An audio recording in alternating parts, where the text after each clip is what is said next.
છોટાઉદેપુરના બોડેલી જે ગામ છે અને બોડેલી તાલુકામાં અત્યારે ખેડૂતોની હાલત એ કપરી બની છે.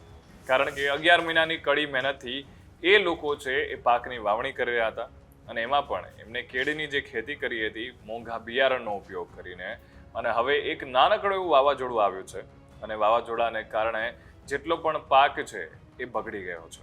ખેડૂતો હવે ચિંતામાં છે કે કરું તો કરું શું, ઉધાર પૈસા લીધા હોય અને એના પછી જ્યારે આવી પરિસ્થિતિ આવે ત્યારે તકલીફમાં મુકાઈ જાય છે. અને ત્યારે એમનું ધ્યાન જાય છે નેતાઓ તરફ કે જે હંમેશા એમને આશ્વાસન આપતા હોય છે, આવા સમયે એમની ખડે પગે એમની બાજુમાં રહેવાની વાત કરતા હોય છે. ત્યારે જેટલા પણ ખેડૂતો છે એ લોકોની એક જ માગ છે કે એમને જે પણ નુકસાન થયું છે એ નુકસાનની ભરપાઈ કરવામાં આવે, ક્યાંક ને ક્યાંક એમને સહાય કરવામાં આવે. એ બાબતે આ ખેડૂતનું શું કહેવું છે સાંભળીએ.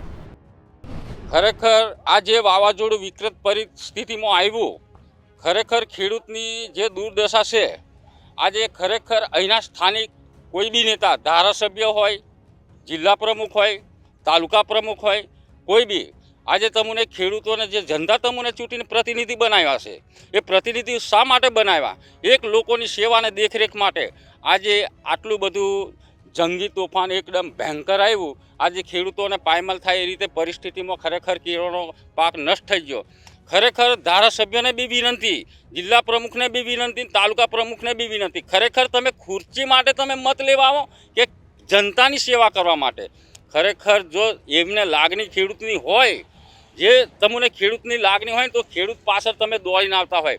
ખરેખર એમને ખુરશીની પડેલી છે. આજે કોઈ એવો નેતા કે કોઈ ધારાસભ્ય કે કોઈ તાલુકા પ્રમુખ કે જિલ્લા પ્રમુખ આજ સુધી, કાલે 5:30 થી 6:45 ગ્રામમાં આવી પરિસ્થિતિ બની, પણ આજ સુધી કોઈ નેતા કોઈ ખેડૂતને પડખે આવીને ઊભો રહી. ખરેખર એ લોકો ખરેખર ખુરશીમાં લઈ લે, ગાંધીનગર મેં ભૂગર મેં છે કે જિલ્લા પંચાયત મેં ભૂગર મેં, એ ખબર પડતી નથી. ખરેખર આવા એક જનતાની સેવા માટે એક પત્રકારો દોડીને આવતા હોય તો ખરેખર જનતાને ખેડૂતો માટે પત્રકાર જ ભગવાન કહેવાય. આજે ખેડૂતનો અવાજ ઉઠાવતા હોય તો કોઈ પત્રકાર જ ઉપાડતા હોય.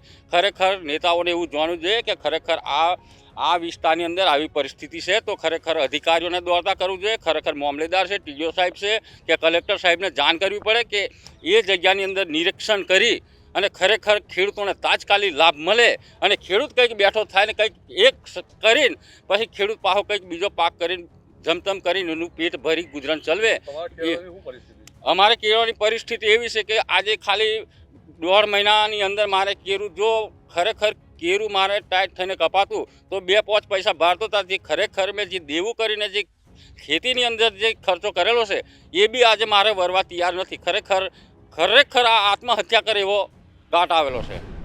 ત્યારબાદ જે અત્યારે ઓફિસર છે, બાગાયતી ઓફિસર, એમણે પણ વાત કરી હતી અને આશ્વાસન આપ્યું હતું કે અમે તમારી સાથે છીએ, સર્વે કરવામાં આવી રહ્યો છે.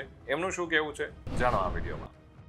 જેવું ગઈકાલે વાવાઝોડું આવ્યું હતું બોડેલી વિસ્તારમાં, માખણી ગામમાં, તો ઘણા ખેડૂતોએ જાણ કરી હતી કે નુકસાની થઈ છે કેળમાં. જાણ થતાં અમે તાત્કાલિક હાજર થયા છીએ અહીંયા કે કેટલું નુકસાની છે કેળના પાકમાં. જેમાં અમે સવારથી સર્વે કરતા છીએ.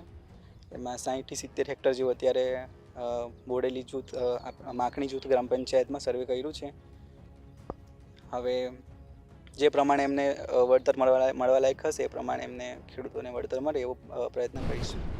આપણે તો એવું ઈચ્છીએ કે જેટલા પણ ખેડૂતો છે એ ખેડૂતોની ભરપાઈ થાય અને જે નુકસાન પહોંચ્યું છે એ નુકસાન બને તેટલું ઓછું થાય, સરકાર એની મદદ કરે એવું બધા જ ખેડૂતો ઈચ્છી રહ્યા છે. Keep watching vibes of India.